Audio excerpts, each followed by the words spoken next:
Good morning, everyone. I finally got my tech to work. I am super excited about this. It's been a while since I have actually gone live on Facebook and done any type of challenge. So, good morning to you, and thank you for joining me. If you're joining me live and making any comments, I promise you I will respond to them after I uh, finish this live stream. So, good morning.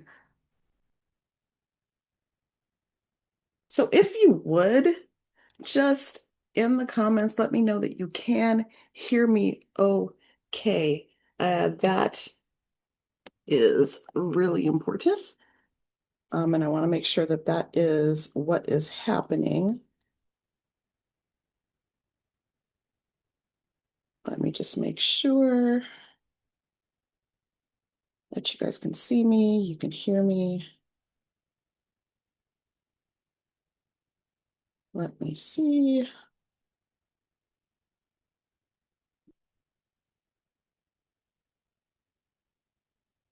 I believe you can, but I cannot tell just yet.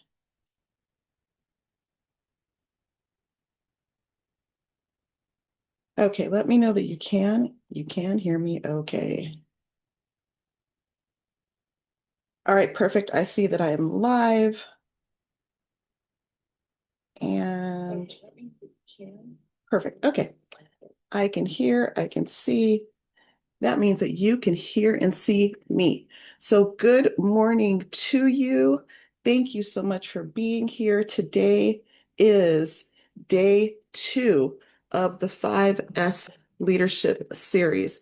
I am Coach Desi, and I'm the founder of EBD Collective. So, if you and I have not met, here's what you need to know about me. I've spent the past 10 years as an executive coach and trainer. I have been in the energy industry for over 20 years. I'm a certified disc consultant, and I've led teams, managed budgets, delivered results, built a really, really, really great career on paper. Really great career.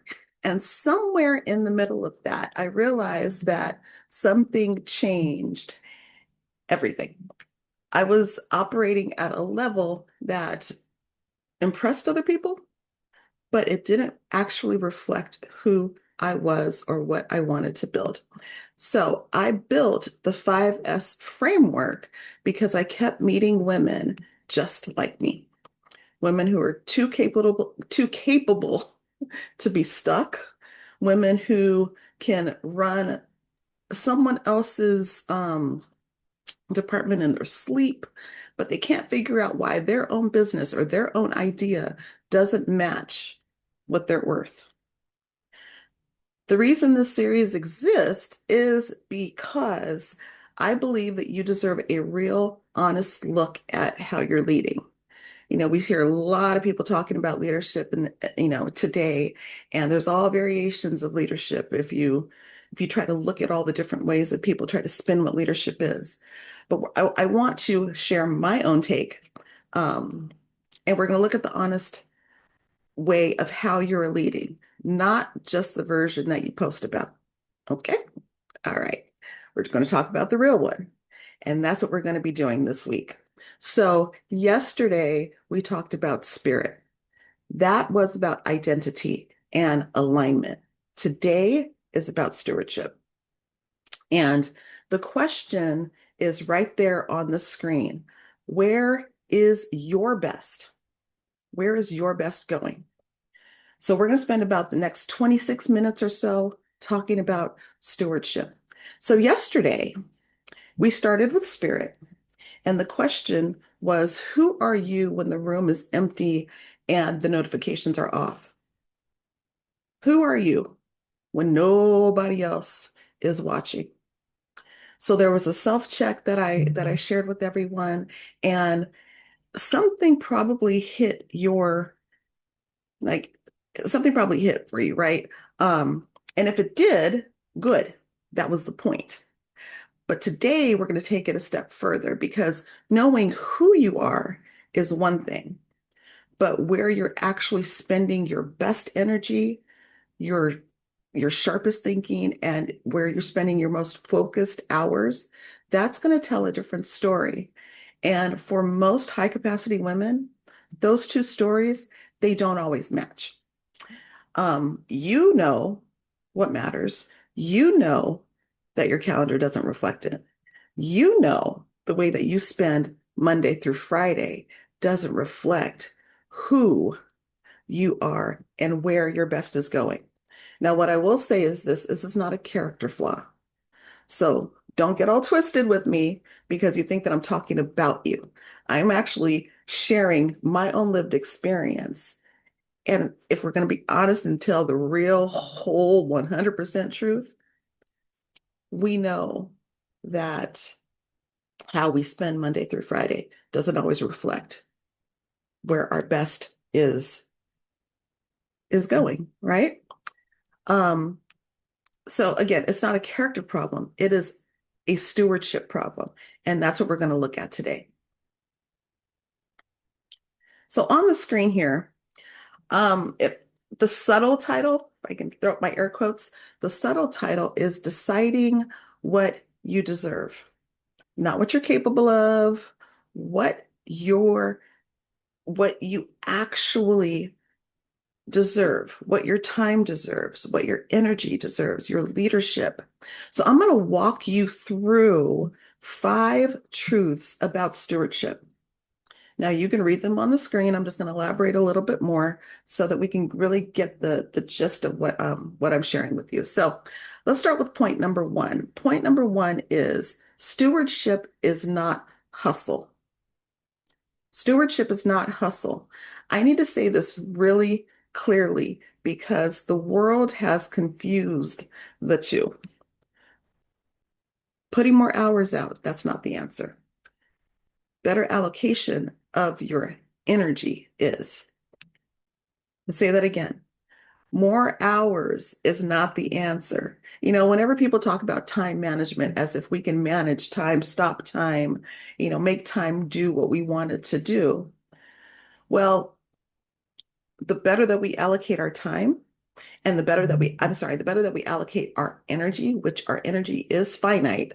Let me be very, very clear. We might think we're superwoman, but we're not. Our energy is finite. So when it comes to stewardship in this particular framework, it's not about time management. That I would say is too small of a frame. It truly is about how you manage everything that you've been entrusted with.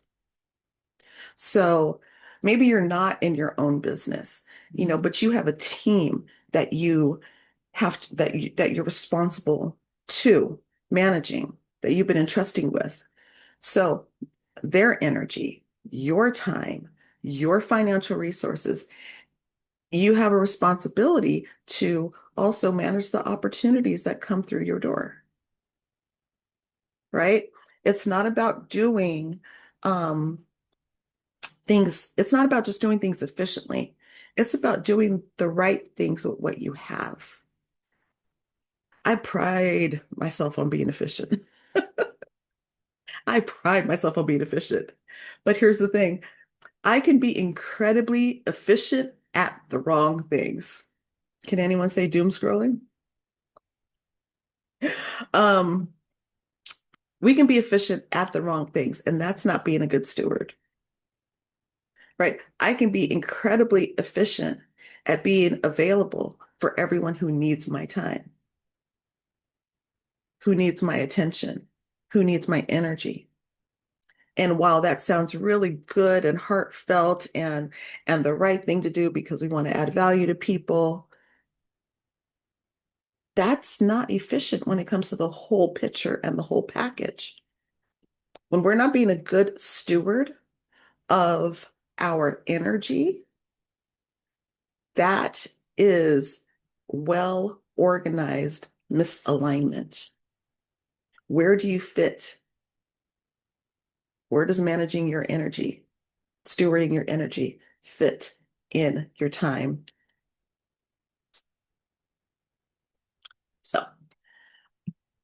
Let's get into point number two. Point number two, the time audit truth. So, where your calendar says you are versus where you actually need to be. Here is what's uncomfortable about this. That we, as I say, high capacity women, we may not say it, out loud. Um, the way that you're spending your energy right now isn't a reflection of your priorities. It's a reflection of your habits. People pleasing, your fear of what happens if you stop being everything to everyone.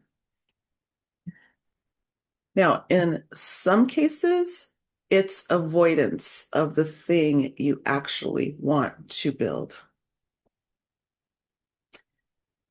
That hurt my heart. If you look at your actual calendar, right? Not the pretty one, the ideal one. Oh, I don't have my notebook here. I would show you. I literally I wrote down every single appointment, things that I need to do for this entire month that I currently have on my camera, on my calendar, I should say. And it's a big list. Um, and I only did it for this month. And I looked at it and there was an overwhelming feeling because in my mind I kept telling myself, well, if I don't do these things, no one else is going to do them. And the weight of that energy, this is real life right now. It is tugging at me. It is tugging at me. Um, so when we look at our calendar, not the ideal one, not the ideal one, but we actually have on our calendar, and ask yourself, is this what a woman who knows her value looks like in action? Is this what a woman of value looks like and who knows her value? A woman who knows her value, if this is what she looks like in action. If the answer is no, that's not a judgment, it's data, it's information, and we build from information. Number three, high leverage versus low leverage work. So, not all efforts produce the same return on your leadership investment. There are things that only you can do, that they have to have your specific insight, the relationships that you have, your decision making, your clear decision making. And then there are things that you're still doing because you've always done them. I've always done it this way. I'm always the one that has to cook dinner. I'm always the one that has to, you follow me? You follow me? Um, or maybe here's the other one. Maybe uh it's just faster for you to do it yourself. Faster for you to do it yourself. Um, the first category is leadership, right? The things that require your specific insight, your relationships, your decision making. The second one, doing it because you've always done it, or it's just faster for you to do it yourself, that's a trap. And most of us spend way more time in the trap than we really want to admit. Come on, we're here, we're friends. We're going to tell the truth this morning, okay? All right, point number four. Point number four, saying no as a leadership act. Every yes to the wrong thing is a no to the right thing. Every yes to the wrong thing is a no to the right thing. Every yes to the wrong thing is a no to the right thing. Okay, I know. I know you know this. I know you know this. But knowing it and living it are two different things. Every time you say yes to the meeting that you didn't need, yes to the client that doesn't fit, yes to the project that drains you but pays you, you're saying no to the thing that's actually going to move your leadership forward.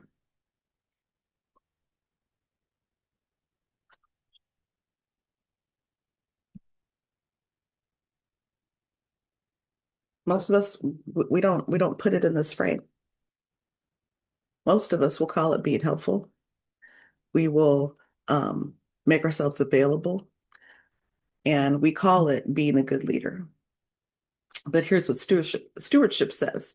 Stewardship says your best going to the wrong place is still a misalignment. It's still a misallocation. Full stop. It's still contributing to the wrong thing versus the right thing.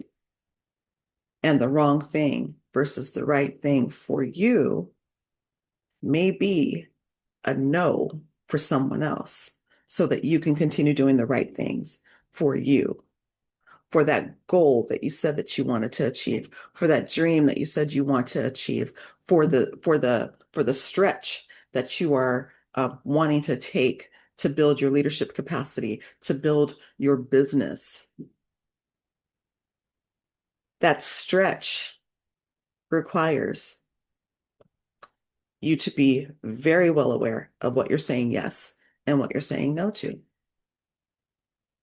Now, the part that typically will, make people feel very uncomfortable is when they've gotten so used to your yes that when you say no, it's foreign to them. And they're going to have an emotional reaction to it.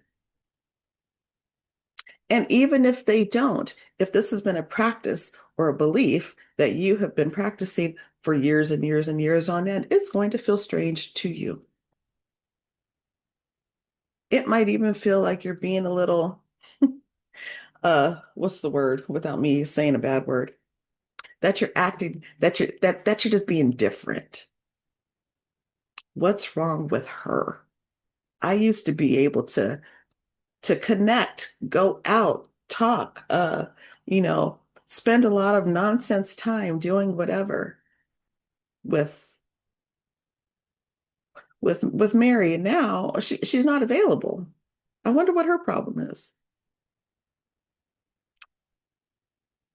Stewardship says your best going to the wrong place is still a misallocation. Full stop. Full stop. All right, point number 5. Managing capacity as a finite resource. So what do I mean by that?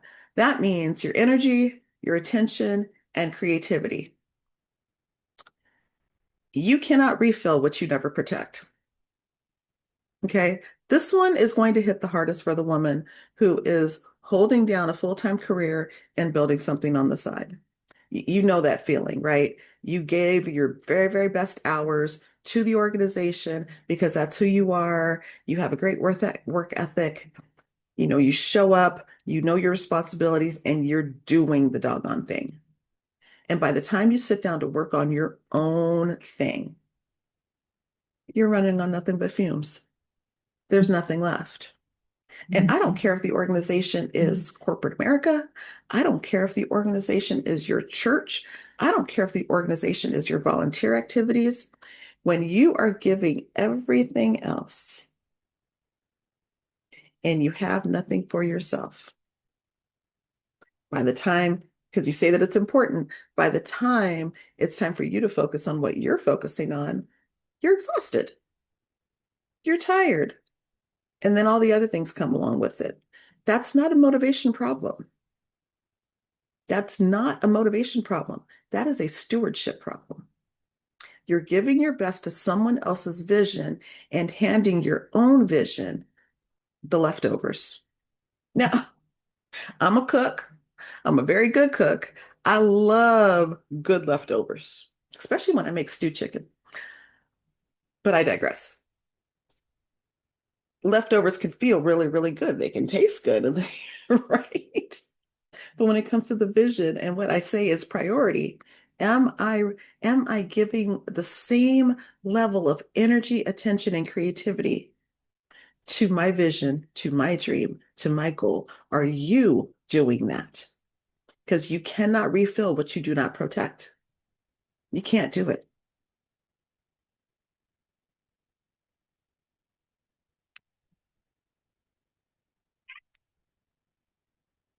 So let's jump into the three women.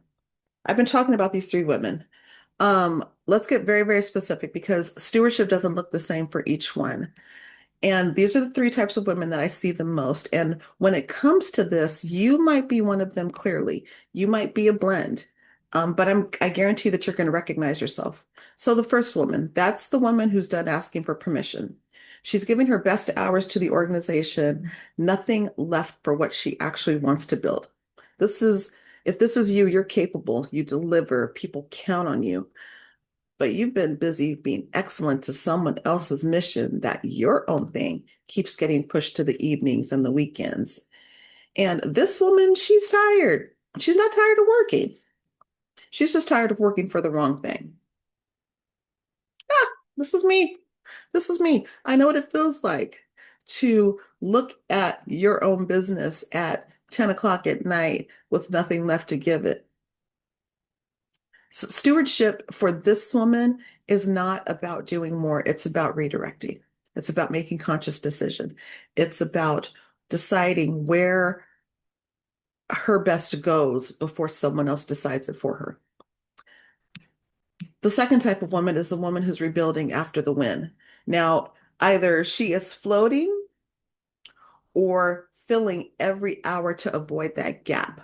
So this woman like it's like maybe she's hit a really, really big goal, or maybe she just exited something, right? Or maybe she just finished a season that took every possible thing that she had. Sorry, live. This is real life, and my cat is trying to say hello. Maybe she, just finished a season. Like maybe you spent an entire career and you've now entered into retirement and you've had this dream, this thing that you wanted to do after you finished. And now you're in this space and its space feels uncomfortable because it's not filled with busyness. So this woman, she feels it. More projects, more activities, more commitment, more saying yes, not because any of it is very strategic, but because being still feels like failure. I gotta stay busy. That's what I'm used to. I gotta stay busy. So, stewardship for this woman means learning to sit in the gap instead of filling it, choosing what gets her attention and her energy and her creativity next, instead of letting the urgency or maybe the discomfort of the silence fill the gap and make the decisions for her. The third type of woman is the woman who's ready for cleaner ownership. So, what does that mean? That means that she is the business. She is. Everything rests and rises and falls on her. And when she stops, it stops. That's not growth. That's dependency. Now, if this is you, you've built something real. You have built it around your presence, however. You've built it around your decisions, your hands having to be on everything. And you know it's not sustainable, but you haven't quite figured out how to change it without losing quality. This one hurts my feelings too, guys, because this is also a place that I find myself. Um, and and it's something that I actively work on for myself. So stewardship for this woman is about her releasing. It's not about stepping back entirely, but leading at a high level instead of doing everything at ground level. So, which one are you? Now, I want you to hold that until we actually, when we move into the next piece. I love this quote from Napoleon Hill. Um, Let me see something here.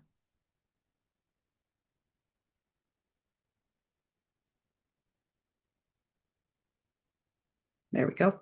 I love this quote from Napoleon Hill.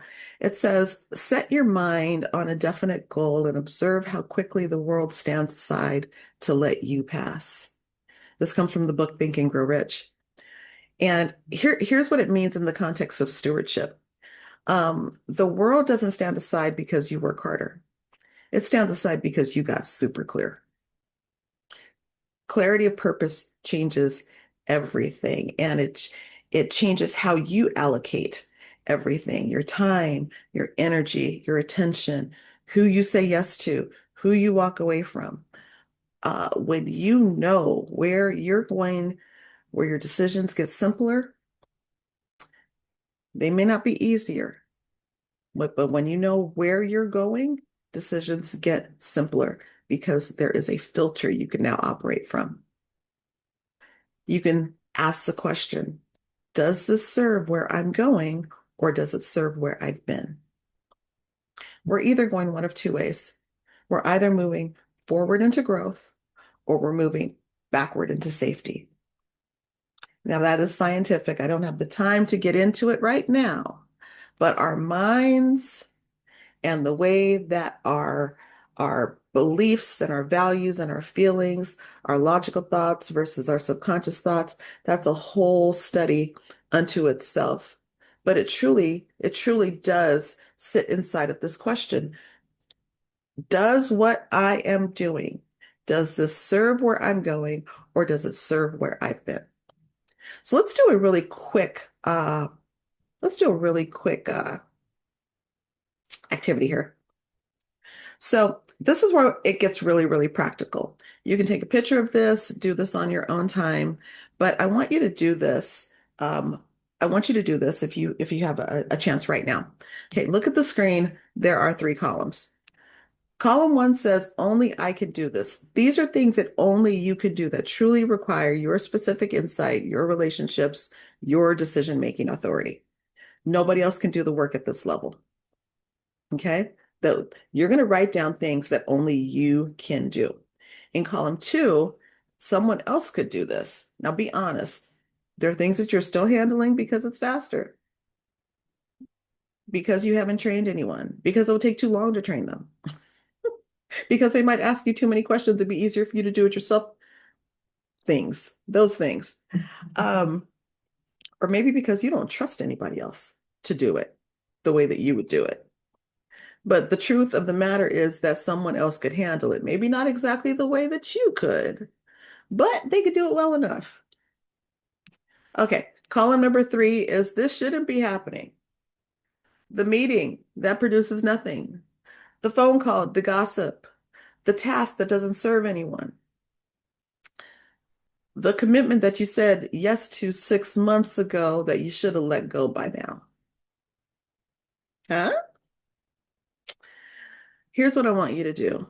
I want you to think about your top 5 recurring tasks, the things that you do every single week in your business or in your leadership. And I want you to assign each one to a column. And I want you to be completely honest with yourself. Just the top 5. Assign them to a column. Now, when you look at this, of how many things land only in column 1, being completely open, honest, and transparent, there are only a few things that I put down in column 1, but a majority were in column 2 and column 3. Therein lies the gap. And that's where the best of you is leaking.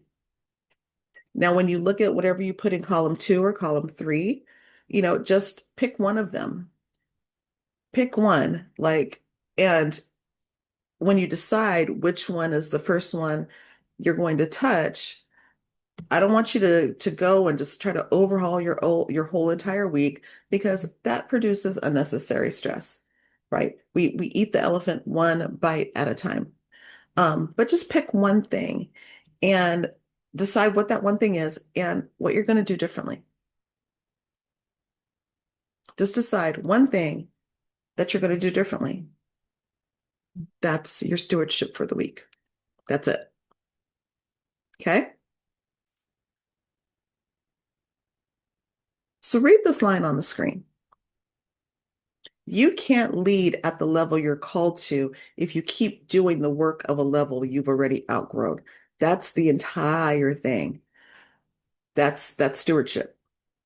That entire sentence right there is stewardship. You've grown, your skills have grown, your vision has grown, but the way that you're spending your time, hmm, for a lot of us, that hasn't caught up. We're still doing the work, from years ago, right? We're still answering every email, managing every detail, saying yes to everything because we can.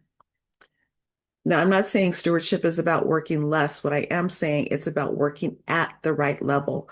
Your energy is not infinite. Your time is not negotiable.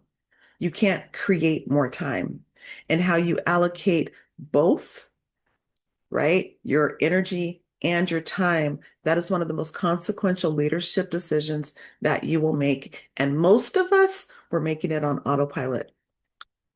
But today that changes. Today, we're going to make those decisions on purpose. So tomorrow is day 3, and we're going to be talking about systems. So here's the connection. If today showed you what it's costing you, tomorrow's going to show you what to build instead. System is about, or systems, I should say, is about creating the structures that let you lead at the right level instead of doing everything yourself.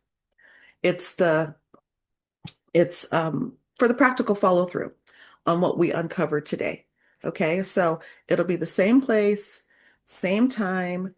Be here, be here live. Before we go, if you looked at your calendar audit and most of what landed in column 2 or column 3, I've created a deeper tool. For this, right? If most of your energy is landing in column 2 and column 3, I've created the leadership snapshot audit, and it is a full scored assessment across all 5 S's. So yesterday, again, we talked about spirit. Today, we're talking about stewardship. And it's going to show you exactly where you are, where the cracks are, and where to focus first. It is $27. And if you take a look at the screen, the QR code is on the screen. So feel free to take that if that's something that you're interested in. I also do a one-on-one leadership snapshot debrief. So we would spend one-on-one time, 60-minute conversation of where your specific scores landed, and we'll build a plan around what those scores are telling us. So if your stewardship score is at risk, you know, feel free to book your debrief um, before the week is over. Okay, so you can scan that QR code and check it out. I just want to thank you so much for your being here today. If something made sense to you, if it hit for you, just write it down before it fades. That one move that you're going to make from column 2 or column 3, and what you're going to touch first. That is really important, and I want to help you win. So thank you so much for being here with me, and I will see you tomorrow morning. Same time, same place. See you then.